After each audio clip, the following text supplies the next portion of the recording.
day 4, keeping up with the vlog of my journey, I guess. I just want to make note, each time that you attempt to quit marijuana from long-term use, it gets easier. The first time that I attempted to stop smoking was after 13 years of chronic daily use. I had night sweats for 46 days. That is insane. And previous times after that where I've attempted to stop, sometimes I don't even get sweats. My body is in a healthy state. Before quitting, I think it's really important to ensure that you get good nutrition into your body so your body is prepared for the withdrawal process.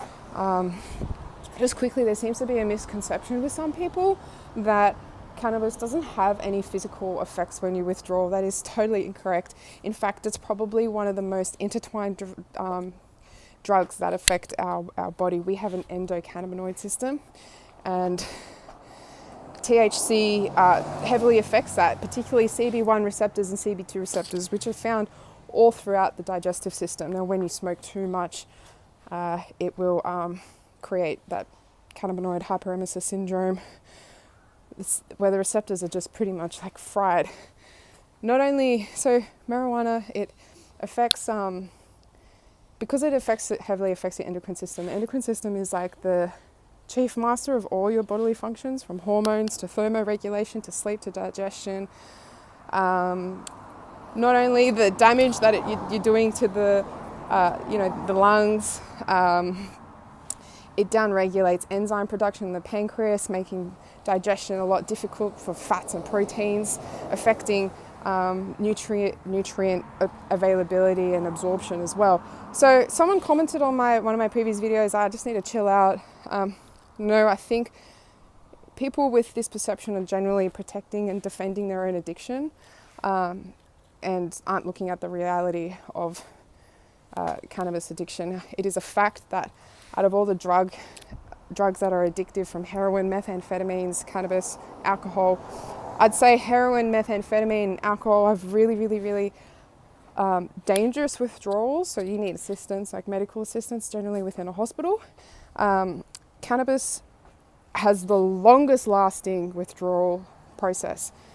So you have to be, out of all the drug users and drug choices that people take, the people who generally do not come off the drug of choice are cannabis users, because of that fact, because it takes so long for your body to excrete and rebalance and recalibrate.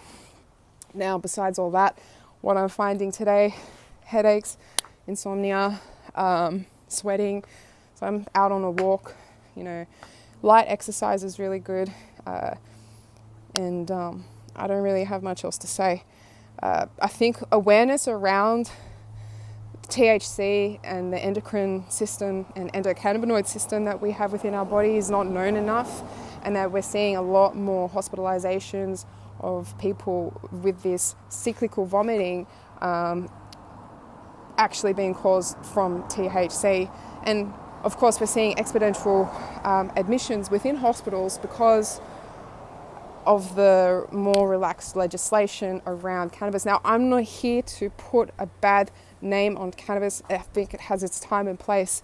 There's a reason why I've smoked it for 15 years, is to help with PTSD symptoms and anxiety and depression. But there comes a time where it actually then starts to have a negative effect and can actually start causing you to have anxiety and depression and exacerbate PTSD. So I guess, I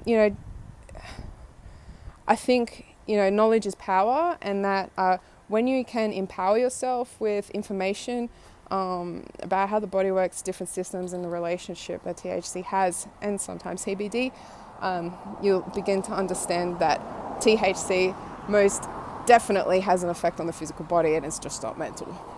That's all I've got to say.